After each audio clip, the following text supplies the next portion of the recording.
মুক্তিযুদ্ধকালীন সময়ে জহিরুল হক পাঠান নামের পাকিস্তান সেনাবাহিনীর এক বাঙালি সুবেদারের নেতৃত্বে চাঁদপুর, কুমিল্লা, নোয়াখালী ও লক্ষ্মীপুরের বিশাল এক অঞ্চল জুড়ে গড়ে উঠেছিল একটি দুর্ধর্ষ আঞ্চলিক বাহিনী। সুনিপুণ রণকৌশল, রণাঙ্গনের বীরত্ব গাথা, গেরিলা যুদ্ধে চূড়ান্ত সফলতার মধ্য দিয়ে মুক্তিযুদ্ধে বাহিনীটি এই অঞ্চলের যুদ্ধে ফলাফল নিয়ন্ত্রক হয়ে দাঁড়িয়েছিল। প্রথম পর্যায়ে কয়েকজন প্রাক্তন সেনা, পুলিশ ও আনসার সদস্যকে নিয়ে বাহিনীটি গঠিত হলেও এক পর্যায়ে পাঠান বাহিনীতে মুক্তিযোদ্ধার সংখ্যা দাঁড়ায় ৯০০-রও বেশি। স্টার স্পেশালে আজ দেখুন মুক্তিযুদ্ধে চাঁদপুরের পাঠান বাহিনীর বীরত্ব গাথার ইতিহাস। ৭১-এর মার্চ মাসে বঙ্গবন্ধু অসহযোগ আন্দোলনের ডাক দিলে চাঁদপুরে সর্বদলীয় চাঁদপুর মহকুমা সংগ্রাম কমিটি গঠিত হয়। মার্চ মাসের শুরুতেই হাজীগঞ্জে কলিমুল্লাহ ভূঁইয়ার উদ্যোগে হাজীগঞ্জের অলিপুর গ্রামে ৩০ জন ছাত্র যুবক সংগঠিত হয়ে একটি বাহিনী গঠন করা হয়, যার মূল দায়িত্বে ছিলেন কলিমুল্লাহ ভূঁইয়া। ছাত্র আন্দোলন থেকে আরম্ভ করিয়া বিভিন্ন সংগঠন যখন স্বাধীনতার দাবিতে উত্তাল, তখন এই ছাত্র সমাজের পক্ষ হতে যে সমস্ত মিছিল মিটিং হচ্ছে, সেখানে একটাই কথাই প্রতিধ্বনিত হচ্ছে যে এবার কোনো মিটিং নয়, মিছিল নয়, সশস্ত্র বিপ্লবের মাধ্যমে এদেরকে হটিয়ে এই দেশের স্বাধিকার আদায় করতে হবে। আমরা অনেকেই তখন ওই মুক্তিফৌজ বাহিনীতে জনাব বিএম কলিমুল্লাহ সাহেবের নেতৃত্বে আমরা স্বাধীনতা যুদ্ধে সশস্ত্রভাবে অংশগ্রহণ করি। ৮ এপ্রিল আওয়ামী লীগের কেন্দ্রীয় নেতা মিজানুর রহমান চৌধুরীর সভাপতিত্বে ফরিদগঞ্জের পাইকপাড়া স্কুলে অনুষ্ঠিত সর্বদলীয় সংগ্রাম কমিটির এক জরুরি বৈঠকে জহিরুল হক পাঠানকে চাঁদপুর মহকুমা মুক্তিবাহিনীর প্রধানের দায়িত্ব দেওয়া হয়। শ্রদ্ধেয় জনাব করিম পাটোয়ারী সাহেব এমএলএ, জনাব আবু জাফর মঈনুদ্দিন সাহেব, জনাব সিরাজুল ইসলাম সাহেব সহকারে অন্যান্য নেতৃবৃন্দরাও পরপর ক্রমান্বয়ে আমাদের সাথে আসে। এই আসার পরিপ্রেক্ষিতে ওনাদের সাথে, আমাদের নেতাদের সাথে একটা মিটিং হয়, যারা বাহিনী পরিচালনা করে। সেখানে জহিরুল হক পাঠান সাহেবকে এটার নেতৃত্ব, জহিরুল হক পাঠান সাহেবকে এটার সমস্ত কর্তৃত্ব দেওয়া যুদ্ধের জন্য। ভূঁইয়া সাহেবকে ইয়ার সাংগঠনিক যত কিছু আছে সব পরিচালনা করে একত্রিত করার জন্য ওনাকে সাব্যস্ত করা হয়। ভূঁইয়া সাহেব সংগ্রাম কমিটিদের সাথে সার্বক্ষণিকভাবে যোগাযোগ রেখে যে সমস্ত বাহিনী এখন আস্তে আস্তে বর্ধিষ্ঠ হইতেছে, এই বর্ধিষ্ঠ পার্টির মধ্যে যাদের এদের থাকা খাওয়া বিভিন্ন রকম অবস্থানে সংগ্রামের সাহিত্যে দিলে সংগ্রাম কমিটি এগুলা যোগান দেয়। একই সঙ্গে মুক্তিযোদ্ধাদের প্রশিক্ষণের জন্য ভারতেও পাঠানো হয়। এদেরকে থাকা খাওয়া সমস্ত কিছুই করে। আমাদের মধ্যে যখন নাকি বাহিনীর সংখ্যা বেড়ে যায়, আনট্রেন্ড কিছু উৎসাহিত ছাত্র জনতাকে তখন ইউনাইটেড করে মাঝে মধ্যে ভারতে ট্রেনিংয়ের জন্য এবং উচ্চতর প্রশিক্ষণ পাইয়া অস্ত্র নিয়ে বাইরে ঢুকার জন্য এরকম অবস্থান সৃষ্টি করিয়ে দেওয়া হয়েছে। তখন জহিরুল হক পাঠান নিজের আওতাধীন এলাকাকে ৫টি অঞ্চলে বিভক্ত করে প্রতিরক্ষা ব্যূহ রচনা করেন। পরবর্তীতে জুন মাস থেকে নিয়মিতভাবে গেরিলা যুদ্ধ শুরু করেন পাঠান বাহিনীর মুক্তিযোদ্ধারা। যখন আমাদের সাথে অস্ত্র চলে আসে, আমাদের নেতাদের আদেশে আমরা কিছু কিছু যুদ্ধ অংশগ্রহণ করি, যেটা সম্পূর্ণভাবে সম্মুখ যুদ্ধ, এবং ওই যুদ্ধেই পরিপূর্ণ রূপ নেয় জুন মাসের দিকে। মুক্তিযুদ্ধকালীন সময়ে পাঠান বাহিনীর মুক্তিযোদ্ধারা ৩০টিরও বেশি যুদ্ধে অংশ নিয়ে অসীম বীরত্ব ও সাহসিকতা প্রদর্শন করেছিলেন। মুক্তিযুদ্ধে পাঠান বাহিনীর অন্যতম গুরুত্বপূর্ণ যুদ্ধ ছিল চাঁদপুরের শাহরাস্তির নরিংপুরের যুদ্ধ। এখন বর্তমানে যেটা শাহরাস্তি থানায় অবস্থিত, আবার কেউ বলে উগারিয়াও, ওখানে একটা বাজার আছে। পাক আর্মিরা কী করলো, তাদের দোসরদেরকে নিয়ে রাস্তার উপরে এরকম টেলিফোনের তার ফেলে তারা নিজেদের সাথে যোগাযোগ করার জন্য একটা সুবিধা করলো। প্রতিমধ্যে আমরা সংগ্রাম কমিটির মাধ্যমে আমাদের নেতারা খবর পেয়ে, আমাদের তখন অবস্থান ছিল লক্ষ্মীপুর, একটা বাজার, একটা লক্ষ্মীপুর একটা মাদ্রাসা আছে ফরিদগঞ্জ থানার অন্তর্গত। এটা বাসার চেয়ে একটু উত্তর দিকে যাইয়া পূব পাশে ধরে। তখন ওই মাদ্রাসায় আমরা ছিলাম। ওইখান থেকে আমাদের যারা যুদ্ধ পরিচালনা করেন ভূঁইয়া সাহেব, এবং মনে করেন জলিল পাঠান সাহেব ওনাদেরকে সংগ্রাম কমিটি জানাইলো। সংগ্রাম কমিটি ওইভাবে আমাদেরকে রাত্রেই ওখানে নিয়ে গেল। আমরা হেঁটে ফাদা দলে সেখানে চলে গেলাম। তখন আমরা প্রায় মুক্তিযুদ্ধ ছিলাম 35 থেকে 40 জনের মতো। আমাদেরকে ওইখানে একটা অ্যাম্বুশে বসালো বিভিন্ন জায়গায়। আমরা অ্যাম্বুশে বসলাম। ইন দি মিন টাইমে আমাদের বাহিনীর লোকেরাই ওদের টেলিফোনের তার কেটে দিল। যখন তারা দেখলো যে টেলিফোন তার কাটা, তাদের আর আদান প্রদান হচ্ছে না, তখন তারা এটা রেখি করতে নামলো। নামার পরিপ্রেক্ষিতে আমাদের সম্মুখে আসলে আমাদেরকে অর্ডার দেওয়া হইলো যে ফায়ার। তখন এদের সাথে সেখানে একটা যুদ্ধ হইল এবং সেদিন বৃষ্টির দিন ছিল। তখন তারা আর কিছু না পারে, তখন বর্ষার দিন, তারা কী করলো, তাদের খাদ্য সামগ্রী অস্ত্রশস্ত্র সব নিকটস্থ পুষ্করিণীতে খালে বিলে ফেলে দিল। ফেলে দিয়া তারা তাদের অবস্থান থেকে হটে যাওয়া আরম্ভ করলো। ইতিমধ্যে তাদের সাথে ব্যাপক একটা গোলাগুলি হইয়া সেখানে তাদের অনেক হতাহত হয়েছে, আমাদের কোনো তেমন একটা হতাহত হয়নি। গাজীপুরের প্রথম যুদ্ধে পাকিস্তানি সেনাদের পরাস্ত করতে না পারলেও নিজেদের উপস্থিতি জানান দিয়েছিলেন পাঠান বাহিনীর মুক্তিযোদ্ধারা। প্রথম অবস্থায় গাজীপুরে সড়ক পথে পাঞ্জাবিদের খাওয়া নেওয়ার জন্য সেরকম একটা সুব্যবস্থা ছিল না। তখন নদী নির্ভর, একটা ওইখানে একটা নদী আছে, গাজীপুর দিকে গেছো, নদী নির্ভর। তো তারা কি করতো, একটা লঞ্চে কইরা তাদের রসদ, খাদ্যদ্রব্য ইত্যাদি তারা কি করতো এই ফরিদগঞ্জ বাজারে নিয়ে আসতো। তো এরকম যখন নাকি জানাজানি হইল, তখন আমাদের কোম্পানি কমান্ডার এবং যুদ্ধ যারা পরিচালনা করতো আমাদের কমান্ডাররা, ওনারা একটা মিটিং করলো। এখন আমাদের কাছে তখন একটাই এলএনজি ছিল, যেটা নাকি হইলো চাইনিজ এলএনজি। তাও এই চাইনিজ এলএনজির কার্তুজ কম ছিল। আর একটা ছিল আমাদের ব্রিটিশ এলএনজি, সেখানেও অতুল বুলেট ছিল না। তখন আমাদেরকে বললো যে তারা যে খাদ্য নিয়ে আসে, এই খাদ্যের পথটা গতিরোধ করতে হবে। কিভাবে করতে হবে বলছে, তখন আমাদেরকে দুই দিক দিয়া একটা এম্বুশে বসাইয়ে দিল। রাস্তার পাশ, মাঝখানে নদী, তারপর অন্য একটা গ্রাম নদীর ওই পাড়ে। ওইখানে আমার সাধারণত আমি যেই পাড়ে ছিলাম ওটা পূর্ব পাড়। এখানে একটা বিশাল সুপারির বাগান ছিল, মাঝখান দিয়ে একটা খাল গেছে, এখানে আমরা ছিলাম। আর আমাদের ওই দিকে একটা গ্রামের নাম ছিল মানিক দিয়া নাকি, আমার এখন মনে নেই। ওখান থেকেই আমাদের আরেকটা বাহিনী ছিল, তারা যখন নাকি ফায়ার আরম্ভ করলো, যখন আস্তে আস্তে জোরে সোরে তাদের সেই লঞ্চটা খাদ্যভর্তি এবং তাদের রসদ নিয়ে আসতেছিল, আমাদের বরাবর আসার পরিপ্রেক্ষিতে আমরাও ওপেন করলাম। তখন তারা কি করলো, তাদের কাছে হেভি মেশিনের ফায়ার দিল। যেমন পরে শুনলাম যে টুইন্স মোটর এবং এমএমজি দিয়া ব্রাশ করলো। তখন এক সময় যুদ্ধের শেষ দেখলাম, এই হলো আমাদের সাথে তাদের প্রথম যুদ্ধ। আমরা তাদেরকে পরাস্ত করতে পারলাম না এই কারণে পরাস্ত করার, যে তাদের এটা বালু দিয়া পুরা শিপটা তাদের অ্যাম্বুশ করা ছিল, যার জন্য বালুর বস্তার ইপরে বালু বস্তার মধ্যে দিয়া গোলা হয় না, চালিত হয় না। পাঠান বাহিনীর যুদ্ধগুলোর মধ্যে অন্যতম যুদ্ধ ছিল সাহেব বাজার যুদ্ধ।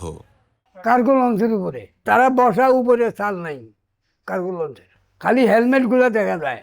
কার্গো লঞ্চের সামনে এলএনজি ফিট আছে, রাশিয়ান এলএনজি ফিট করা, ঢাকনা দেওয়ার আছে গ্রাউন্ড ফিট দিয়া। যেসব গ্রাউন্ড ফিটটা সেনাবাহিনী বিস্তার নিচে রাখে সবসময় একটা একটা, তো এরম এটা দিয়ে ঢাকনা দিয়ে রাখছে। কার্গো লঞ্চটা এই যে নানিপুর এই যে সুইচ গেটের নিচে দিয়ে ঢুকিয়া যখন এই সাপ বাজারের মাথা তাইছে, বাজারের সামনে, সেদিন আমরা বেশি লোক ছিলাম না। আমরা 8টা ছাত্র আর 3 জন আমরা সেনাবাহিনীর লোক, এরকমই 10-11 জন লোক ছিলাম আমরা। ছাত্রের থেকে এসএলআর লয়ে নিলাম। আমি আর রশিদ নামে আমার এলাকার মারা গেছে, সিগন্যালের লোক ছিল সে, আমি আর্মাডের সে সিগন্যালের। একটা জোর খাদুর কাছে 2 পাশে 2 জনে পজিশন নিলাম। জোয়ারে পানি আসে, বাড়ায় পানি চলে যায়, এরকম দূরত্ব বেশি না। কত 1 থেকে 150 গজ দূরে, এই দূর যাই পজিশন নিলাম। এখন তারা ওই যে এলএনবি ঢাকনাটা উড়ানোর জন্য নিচের থেকে একজন এইভাবে কোরিলিং করে উঠতেছিল। উঠার সাথে সাথেই আমি রশিদেরই করলাম, রশিদ ভাই হুঁর সাথে আমার দুজনের ফায়ারটা ওর বুকে যাইয়া লাগবে। লাগার পরে সে উল্টি এই লঞ্চের ভিতরেই পড়লো। লঞ্চটা 2টা চক্কর দিল, চক্কর দিয়া এখান থেকে সোজা স্পিড আপ চাঁদপুর চলে গেল। 3 জন সেদিন শাহবাজার ফাইটে পাকিস্তানের 3 জন। পাঠান বাহিনীর গুরুত্বপূর্ণ অপারেশনগুলোর মধ্যে লক্ষ্মীপুরের রামগঞ্জ থানার পানিয়ালা বাজারের যুদ্ধ ও সদর উপজেলার খোয়াসাগর দিঘির যুদ্ধ উল্লেখযোগ্য। পান্ডালা অপারেশন হয়েছে। পান্ডালা তারা সে বাজারে এসে হামলা করছে। তারা ছিল রামগঞ্জ, রামগঞ্জ থানার থেকে এসে এখানে হলো। আর তারপর আমাদের এখান থেকে পুরো ফাইটার সেইখানে সেই জায়গাতে সেখানে 3 জন মারা যায়, পাঞ্জাবিরা 3 জন মারা যায়। তারা তখন আমাদের লোকজন ছিল বিভিন্ন জায়গাতে চলে গেল, তারা পজিশন নিয়েছে। এরা ঢুকে বাজার পুরা জ্বালাইছে। কুয়াশার দিকে নোয়াখা কুয়াশার দিকে সেখানে অ্যাম্বুশ নিয়ে এসেছে। সেই অ্যাম্বুশে আমরা 5 জন, তারা 7 জন মারে ফেলছে। আমাদের টার্গেটে 5টা করে 5 জন মারা গেল। এরপর তারা কিনা পুরো 1 কোম্পানি মুভ করছে এখানে বিরাট আমাদের ধরিব। ধরা তো দূরে থাক, নিজের যান বাসায় তাদের মুশকিল হয়ে গেল। পাঠান বাহিনীর আরেকটি গুরুত্বপূর্ণ যুদ্ধ ছিল 29 সেপ্টেম্বর শাহরাস্তির অফিস চিতশ্রীর যুদ্ধ। আমরা এর আগে ছিলাম এই হাজিগঞ্জ ক্যাম্পে ছিলাম। হাজিগঞ্জ আমাদের নির্দিষ্ট কোনো ক্যাম্প ছিল না। বেলা 3টা থেকে 5টা পর্যন্ত শাহরাস্তি আমাদের ফাইট হয়েছে পাক বাহিনীর সাথে। আমাদের উপরে তারা আক্রমণ করছে আর্টিলারি আর রাইফেল এলএনডি। তো কিন্তু আর্টিলারি তো অনেক পিছিয়ে ছিল, মাঝখানে নদী। তারা নদী পার হইয়া গুদারায় দিয়া একটা আম গাছলা বিরাট একটা বাড়িতে জমা হয়েছে। এই শিশন্ড আরও পিছিয়ে এটা আমতলি আমরা হিসাবে জানি। ইয়া আলী কয়া ডাক দিছে যখন 4-5টা একত্র হয়েছে। ইয়া আলী কয়া ডাক দিয়া, যেহেতু তারা আমাদের লোকেশন দেখে ফেলছে। আর আমাদের পিছনে ছিল বিরাট কচুরিওয়ালা দিঘি, ডাইনে হইল মেইন রাস্তা তাদের সামনে। তো লাস্ট একটা এলএনবির আমাদের একটা ম্যাগজিন ছিল। এই ম্যাগজিনটায় এলএনবি উঠাইয়া এই হাফিজ উদ্দিন ছিল এলএনজি ম্যান, আর এই অজিত বাবু ছিল, আমি ছিলাম। এলএনবিটা উঠাইয়া একটা ব্রাশ শেষ করছে যে আমাদের তো আর আজকের পরে আর বাসন নাই। যেহেতু তারা আমাকে দেখে বলছে, আর আমাদের আর্মস অ্যামিনিশন শেষ। এই একে ব্রাশে তারা 3 জন মারা গেল। 3 জন হয়ে গেলে 3 একটা লাশ লইয়া তারা ওর পিছের দিকে বাইকে চলে গেছে, সামনের দিকে আর মুভ করে নাই। মুক্তিযুদ্ধকালীন সময়ে চাঁদপুর, কুমিল্লা, নোয়াখালী ও লক্ষ্মীপুরের মোট 13টি থানার 1000 বর্গমাইল এলাকা জুড়ে বিস্তৃত ছিলেন পাঠান বাহিনীর মুক্তিযোদ্ধারা। আমাদের অতদিন এলাকায় বলতে এখন বর্তমানে যে অবস্থান হয়েছে, এই অবস্থানে মনে করেন হাজীগঞ্জ মেইনলি, কচুয়া একটা অঞ্চল, আর হইল আপনার ফরিদগঞ্জ, আবার হইল আপনার রামগঞ্জ কিছু অংশ, আর একটা হইল আপনার লাকসামের ওই একটা অংশ বলতে হাসনাবাদ ধৈরা, এই একটা অংশ আমাদের অফিস চিতসি একটা অফিস চিতুসি, এই ধৈরা অবস্থানটা আমাদের ছিল। আমরা মনোরঞ্জ গেছি, আমাদের ওইখানে প্রায় 30টার মতো প্লাটুন ছিল বাহিনীর, একই বাহিনী। ওটা প্লাটুনে ভাগ করা ছিল। ওই প্লাটুনে আবার মনে করেন যে আমাদের সেকশন ওয়াচ ছিল ওই প্লাটুনে। মনে করেন আপনার হক সাহেবের একটা প্লাটুন ছিল, সুবেদার আব্দুল হক, ওনার বাড়ি হলো মতলব। এরপরে মনে করেন আরেকটা বাহিনী ছিল আপনার রশিদ সাহেব নামে একটা লোক ছিল কাঁসার বাড়ি, ওনার ছিল। রব সাহেব নামে আরেকজন ছিল, ওনার একটা প্লাটুন ছিল। এরকম যেমন করিম সাহেব, এরকম যেমন আব্দুল সত্তার পাটোয়ারি, এরকমভাবে ভিন্ন ভিন্ন মানে সুবেদার এবং হালদারের সমন্বয়ে বিশাল প্লাটুন ছিল। ওই প্লাটুনের ধরনের এক সময় আবার আমাদেরকে একখানা রিসাবলিং করে আবার ভাগ ভাগ করে দিত। কেউ কোনো সময় 10 দিন 15 দিনের বেশি কোনো প্লাটুনে থাকতে পারতো না, আবার রিসাবলিং করে আবার রিফর্মিং করে আবার নতুন নতুন করে। মুক্তিযুদ্ধে পাঠান বাহিনীর শেষ দিকের উল্লেখযোগ্য যুদ্ধ ছিল চান্দ্রা বাজারের যুদ্ধ। ওরা গদাইতে হাইটে আসছে আগের দিন রাত্রে মাগরিবের পরে তাদেরকে আমি ফলো করিয়া পুরো প্লাটুন নিয়ে তাদের পিছে লাগিয়ে আছি। আস্তে আস্তে পরের দিন 10টায় আমার চান্দ্র বাজারের দক্ষিণ দিকে আইয়া আর এরকম জায়গার মধ্যে বইছে। আর এখানে দিয়ে আমার পজিশন ছিল চান্দ্র বাজারের দক্ষিণ দিকে পূর্ব পাশে বট গাছ, মাঝখানে এখন একটা স্টিলের কারখানা, এখানে ছিল নারকেল গাছ, আর কাঠের ব্রিজ ছিল পশ্চিম পাশে। কাঠের ব্রিজের উপরে আমি এলএনডি লাগাইছি। আর বট গাছের নিচে একটা এলএনডি ছিল পূর্ব পাশে। চাইনিজ রাইফেলগুলো ছিল তাদের সাথে, এসএলআর ছিল। এগুলো তো 8 তারিখের ঘটনা। 7 তারিখে লাস্টানপুর চাঁদপুর মুক্ত, ইন্ডিয়ান ফোর্স চাঁদপুর তখন পৌঁছে গেছে। তো তারা চাইছিল এইভাবে চান্দ্রা বাজারটা জ্বালাইয়া, অর্থাৎ ফরিদগঞ্জ থানার ভিতরে এত বিশিষ্ট আমদানি রপ্তানি বা বড় বাজার আর নাই, জ্বালাইয়া আত্মসমর্পণ করবো চাঁদপুর দেয়া। তো এই সুযোগটা আর আমরা দেই নেই। ওখান থেকে ওরা কোথায় গেল? এরা গেছে চাঁদপুর গেছে। 5টার সময় জৌলক পাঠান আসলো, আমার সাথে সাক্ষাৎ করলো, আমি সহ গেলাম। তাদেরকে স্যারেন্ডার করার জন্য কথা বলা হয়েছে। হ্যাঁ, তারা স্যারেন্ডার করবে, অস্ত্র জমা দেবে, আমরাই তাদেরকে চাঁদপুর পৌঁছাবো। ইন দি মিন টাইমে আমাদেরই একটা এলএনজি ম্যান দক্ষিণ দিকের থেকে একটা ব্রাশ মারছে তাদের উপরে, যেটা আমাদের একে অপরের সাথে কমিউনিকেশন নাই, ওয়ারলেস নাই, আর একটু দূরের ডিস্টেন্সে। তো এখন আমি আর জৌলক পাঠান বড় মুশকিলে আমরা ওই পুকুরের নিচে কচুরির বোঁতে দৌড়াইয়া যান বাঁচেছি। আমরা তাদের সামনে একটা বেইমানি হয়ে গেলাম। এই বললো যে তারা অস্ত্র জমা দিবে, আত্মসমর্পণ করলে আমরা নিয়ে পৌঁছাবো। আর এখন তাদের উপরে ব্রাশ মারা হইলো।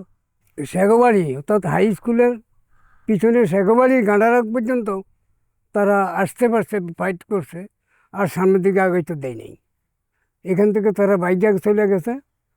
মুক্তিযুদ্ধকালীন সময়ে সাধারণ মানুষের সাহায্যেই সবচেয়ে বড় শক্তি ও পাথেয় ছিল, এমনটাই মনে করেন এই বাহিনীর মুক্তিযোদ্ধারা। আপনাকে একবার তো বললাম, ওই জনগণ যেখানে ক্যাম্পটা মাসে সেখানে জনগণকে জানাগা স্বভাব করছে। আর আমাদের কোনো ক্যাম্প নাই, কিছু নাই, তো যেখানে রাত সেখানে কাজ। এই তো অবস্থা। ওই রোডের মধ্যে বাস ওই অটো একটাই পাথর পাইছে, ইট পাইছে, বাস মাথার নিচে দিয়া বন্দুকটা হাতে করে শুয়ে রয়েছে। কেন? আসলে তো দেখবো, তখন তার কারো বাড়িতে ঢুকতে হয় না। এইভাবে ছিল। রাত্রে তো কথাই আমরা ছিলাম না, রাত্রে কারো বাড়িতে ছিলাম, ঘরে ছিলাম না, ওই মাঠে মাঠে মাঠে মাঠে। আর এত বৃষ্টি যে হয়েছে, ওই এই কুর্তা একটা, লুঙ্গি একটা, গামছা একটা, এই তো আর কি, এই তো পোশাক। এই যে কুর্তা একটা, আর লুঙ্গি একটা, আর গামছা একটা, এই আমাদের। আর অস্ত্র আছে লগে। রাতের একজন বাড়ি থাকলে যদি তাদের পক্ষ তো লোক আছে, আওয়ামী লীগ মুসলিম লীগ দুইটাই, তো দুইটাই খবর দেবো জায়গায় তারা ক্যাম্প করি এত মুখের বাড়িতে আছে, তো চারিদিকে থেকে বেগুন শ্বাস। আর এত বৃষ্টি হয়েছে যে এতে কোনো তো শীতও লাগে নাই, হ্যাঁ, এতে ঠান্ডাও লাগে নাই। কি তো সাহায্য কারা ছিল? ও যায় আমার আল্লাহ সাহায্য কিছু চলছে, তো আমরা ও জনগণ যা খাবাইতেন তাই খাইতেন।